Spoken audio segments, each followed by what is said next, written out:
राजकीय, सामाजिक, आध्यात्मिक, शैक्षणिक, शेतीविषयक बातम्यांसाठी आदर्श भारत माझा सदैव न्याय हक्कासाठी आपल्यासोबत.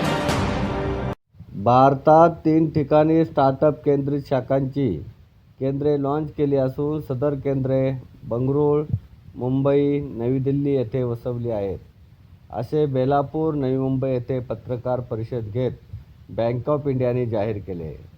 संस्कृतीला चालना व नाविन्य उद्योजकतेला प्रोत्साहन देण्यासाठी केंद्र शासनाच्या या धोरणातून मोठ्या प्रमाणात रोजगार निर्मिती होईल असे मत व्यक्त करण्यात आले. हमने लिए हुए हैं कि हम मोबाइल बैंकिंग दे रहे हैं, हम इंटरनेट बैंकिंग दे रहे हैं. सारी सुविधाएं जो भी बैंकिंग की हैं सब इंटरनेट और मोबाइल बैंकिंग से हो जाती हैं. अगर आप डेटा देखेंगे आज की डेट में तो हमारा जो टोटल ट्रांजैक्शंस हो रहे हैं उसके सिर्फ 50% ट्रांजैक्शन ब्रांचेस में फिजिकली हो रहे हैं. रिमेनिंग सारे ट्रांजैक्शन जो हैं डिजिटली हो रहे हैं. और कैश लेने के लिए भी अब ATMs हैं, ब्रांच में आने की ज़रूरत नहीं है. कैश डिपॉजिट भी हमारी जो CRM मशीन्स हैं उनके थ्रू हो रहा है.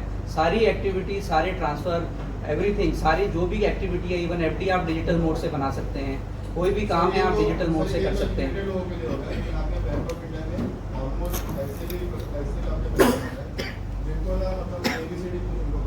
जी जी जी उनको सिर्फ पावती इवन भरने तक वो वहाँ पे किसी का सपोर्ट लेना पड़ता है. जी जी उसके लिए भी आपको कुछ काम करना है? बहुत काम किए हैं. हमारे 17,000 से ज़्यादा इस टाइम पे बिजनेस कॉरेस्पॉन्डेंट्स हैं, ब्रांच कॉरेस्पॉन्डेंट जो हमारे अलग अलग जगह पे हैं. तो वो ये लोग इस तरह के जो कस्टमर हैं जिनको दिक्कत हो रही है डेली ट्रांजैक्शंस करने में, जैसा आपने बिल्कुल सही कहा कि फॉर्म भरने में भी उनको दिक्कत होती है, एक स्लिप भरने में भी दिक्कत होती है, पैसा जमा करने के लिए या निकालने के लिए, उसमें हमारे जो BCs हैं वो हेल्प कर रहे हैं हमारे कस्टमर्स को इस तरह का काम करने के लिए. और जो हमारी बड़ी ब्रांचेस हैं जहाँ पर चीफ मैनेजर एंड अबव बैठे हुए हैं, जहाँ पे एक बिजनेस साइज से ज़्यादा है, वहाँ पर हमने मे आई हेल्प यू काउंटर भी लगाया हुआ है, जहाँ पे एक ऑफिसर बैठा रहता है. कोई भी कस्टमर वहाँ पे आए वो उसकी मदद करता है, फॉर्म भरने में मदद करता है. कोई भी एक्टिविटी और वो चेकबुक उसको चाहिए, पासबुक अपडेट करनी है, वो सारी एक्टिविटीज़ के लिए मे आई हेल्प यू डेस्क के थ्रू से भी मदद दी जाती है. आपको कोई स्पेसिफिक ब्रांच का अगर कोई इशू है तो हमारे CGM पाठक जी बैठे हुए हैं, आप उनको वो बता सकते हैं. We will address that issue. आपसे सेपरेट सर, जैसे कि आपने बताया कि 5 स्कीम ऑलरेडी चल रही है आपकी, तो ये स्कीम कहाँ से डिफरेंट है और इसमें कैसे इजी रहेगा लोन प्राप्त करने के लिए, मतलब डॉक्यूमेंटेशन वाइज या? जी जी, तो ये जो स्कीम है ये गवर्नमेंट ऑफ इंडिया की स्कीम है. जैसे कि मैंने बताया DPIIT जो department for promotion of industry and internal trade की है, तो इसमें गवर्नमेंट की स्कीम है. कोई भी एंटरप्रेन्योर अगर वो स्टार्टअप बनना चाहता है तो इस गवर्नमेंट डिपार्टमेंट के अंडर में अपने को रजिस्टर करवाता है. जब वो रजिस्टर कराता है तो उसको 2-3 फ़ायदे मिलते हैं. इक्विटी उसको मिलती है, इक्विटी भी गवर्नमेंट कंट्रीब्यूट करती है कुछ. तो टैक्स के इंसेंटिव उसको मिलते हैं, ये सेकंड एडवांटेज है.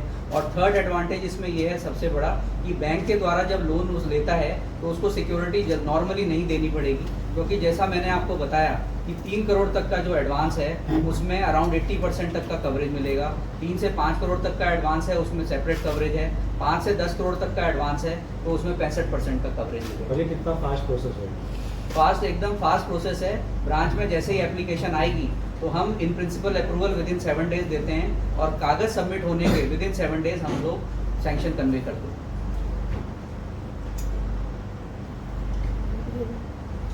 गुड मॉर्निंग, थैंक यू आप लोग यहाँ पर आए. बैंक ऑफ इंडिया ने आज 3 ब्रांचेस नई स्टार्ट करी हैं अपनी स्टार्टअप ब्रांचेस. ये 3 हमारी जो एग्जिस्टिंग ब्रांचेस हैं जो बेंगलोर में है, जो मुंबई में है और जो न्यू दिल्ली में है, उसमें हमने स्टार्टअप डेस्क स्टार्ट करा है, जहाँ पर हम जो स्टार्टअप्स हैं उनको सैंक्शन कन्वे करेंगे.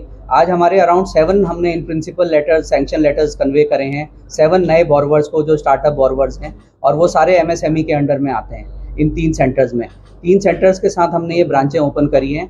वंस ये ब्रांचें स्टेबलाइज हो जाएंगी, बिजनेस ले आएंगी, तो 9 सेंटर हमने और आइडेंटिफाई करे हैं जो हम over the period of time जिन सेंटर्स में स्टार्टअप को और एक्टिविटी को करेंगे. तो टोटल 12 ब्रांचेस हो जाएंगी कमिंग 12 महीने में, startup branches bank of India की. सर, ये ब्रांचेस कौन से एरिया में आपने ओपनिंग किया और इसमें बेनिफिट क्या है कस्टमर्स? जैसा मैंने आपको बताया 3 शहरों में हमने ये ब्रांचेस अभी प्रेजेंटली ओपन करी हैं. एक तो बेंगलुरु है, एक मुंबई है और एक दिल्ली है. इसमें एडवांटेज ये है कि जो गवर्नमेंट ऑफ इंडिया की स्कीम है जिसमें DPIIT के अंडर में, department for promotion for industry and internal trade के अंडर में जो startup scheme government of India की आई है, उसके अंडर में हमने ये स्टार्ट करी हैं ब्रांचेस. इसमें कस्टमर्स को एडवांटेज ये है कि एक तो ये MSME के अंडर में आएंगे, दूसरा इनको इक्विटी सब्सिडी भी मिलेगी गवर्नमेंट ऑफ इंडिया के द्वारा, टैक्स सब्सिडीज़ इसमें हैं. प्लस जब ये बैंक को लोन लेने के लिए आएंगे तो इसमें गारंटी कवर भी मिलेगा, जो गारंटी कवर की अमाउंट 10 करोड़ तक के लिए है। तो ये बहुत सारे एडवांटेजेस हैं, बैंक्स के लिए भी एडवांटेज हैं, एंटरप्रेन्योर्स के लिए भी एडवांटेज हैं कि वो एंटरप्रेन्योरशिप करें, अपना यूनिट खोलें और एम्प्लॉयमेंट में जनरेशन के लिए सहायता करें। राजकीय, सामाजिक, आध्यात्मिक, शैक्षणिक, शेतीविषयक बातम्यांसाठी आदर्श भारत माझा सदैव न्याय हक्कासाठी आपल्या सोबत।